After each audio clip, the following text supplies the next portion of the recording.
Peddireddy రామచంద్రారెడ్డిపై rowdy sheet పెట్టాలని BCY అధినేత రామచంద్ర యాదవ్ అన్నారు. ఉత్తర కుమార ప్రగల్భాలు పలకడం పెద్దిరెడ్డికి అలవాటైపోయిందని, చిరంజీవి, చంద్రబాబు, బాలకృష్ణలను ఓడిస్తానంటూ ప్రగల్భాలు పలుకుతున్నారని మండిపడ్డారు. పోలీసులను అడ్డం పెట్టుకుని రాజకీయం చేస్తున్నారని ఆరోపించారు. తనపై పెట్టిన కేసులు నిజమని, అయ్యప్ప స్వామి మీద ప్రమాణం చేయగలవా అని రామచంద్ర యాదవ్ సవాల్ చేశారు. ప్రమాణం చేస్తే శిక్షను అనుభవించడానికి తాను సిద్ధమని చెప్పారు. పొంగనూరులో అభివృద్ధిపై బహిరంగ చర్చకు సిద్ధమా అని రామచంద్ర యాదవ్ సవాల్ చేశారు. పొంగనూరు నియోజకవర్గంలో సంబంధించిన సుమారు 50 మందికి పైగా రౌడీ షీట్లు ఓపెన్ చేసే దుశ్చర్యకు కూడా పోలీస్ డిపార్ట్మెంట్ దిగజారిందంటే ఇందులో ఉన్న కొంతమంది అధికారులు రామచంద్రారెడ్డి మెప్పు కోసం చేస్తున్న నీచమైన కార్యక్రమం తప్ప ఇంకొకటి కాదు అనే విషయాన్ని ఈరోజు నియోజకవర్గ ప్రజలు, జిల్లా ప్రజలందరూ కూడా గుర్తిస్తున్నారు.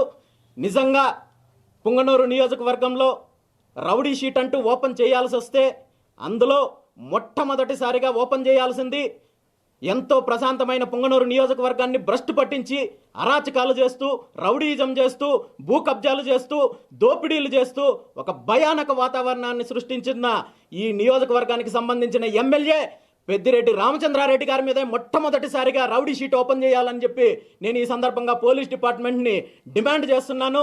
దీనంతటికీ కారణము ఈరోజు రామచంద్రారెడ్డి గారి యొక్క మెప్పు కోసము, అతను చేస్తున్న అక్రమాలకు కొమ్ము కాస్తున్న కొంతమంది అధికారులు చేస్తున్న ఇలాంటి చర్యల వల్ల పూర్తిగా పోలీస్ వ్యవస్థకే చెడ్డ పేరు వచ్చే దుశ్చర్య ఈరోజు జరుగుతోంది. ఈరోజు కేవలము పొంగనూరు నియోజకవర్గంలో మాత్రమే ఇలాంటి చర్యలు ఎందుకు జరుగుతున్నాయి అనే విషయాన్ని కూడా మనమందరం గమనించాలి.